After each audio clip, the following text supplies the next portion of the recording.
बिस्मिल्लाहिर्रहमानिर्रहीम।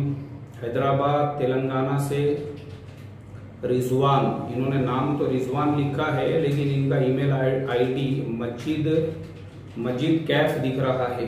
खैर जो भी है, इनका सवाल ये है कि मैं इमिटेशन ज्वेलरी, आर्टिफिशियल ज्वेलरी का बिजनेस शुरू करना चाह रहा हूँ, जहाँ ज़्यादातर मुसलमान औरतें शॉपिंग के लिए आती है। तो हमारे अपने जान पहचान के कुछ लोग कह रहे हैं कि मुसलमान औरत का सोना और चांदी के अलावा जेवर पहनना हराम है, इसलिए इसकी तिजारत भी जायज़ नहीं है।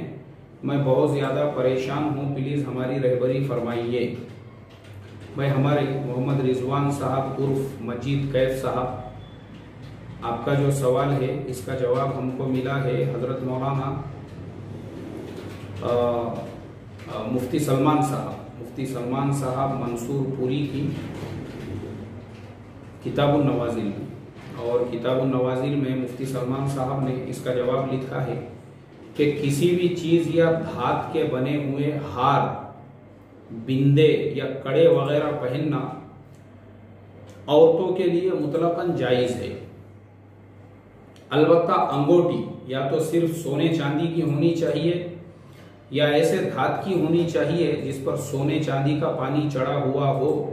इसके अलावा अंगूठी किसी और धात की पहनना मकरूह है, उसको हराम और नाजायज़ नहीं लिखा, और बाज़ाब्ता हदीसें भी लिखी है उसके हवाले में।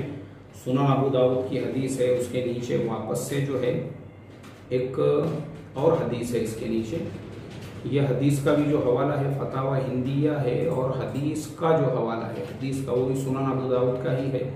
इला सुनन का एक हवाला है। मुफ्ती सलमान साहब ने भी काफ़ी हवालों के साथ में ये जवाब दिया है, और ये जवाब आपको मिलेगा किताबुन नवाजिल जिल्द नंबर 20 और सफ़हा नंबर है इसका 446। इसके ऊपर जवाब दिया है। तो मोहम्मद रिजवान उर्फ मजीद कैफ साहब, आपको समझ में आ गया होगा कि औरत के लिए किसी भी धातु के जो जेवरात है वो पहनना बिल्कुल जायज़ है, कोई हर्ज नहीं है। अंगूठी अगर है औरत के पास, वो भी अगर किसी भी धातु की है और उस पर सोने का पानी चढ़ा हुआ है तो वो भी पहन सकती है। बगैर सोने के पानी के भी पहन सकती है, वो कोई हराम और नाजायज़ नहीं है, सिर्फ उसमें कराहियत जाहिर की गई है। बाकी आप जो इमिटेशन ज्वेलरी का कारोबार करना चाहते हैं बिल्कुल कर सकते हैं आप, वो हलाल है, जायज़ है आपके लिए, कोई हर्ज नहीं है उसके अंदर।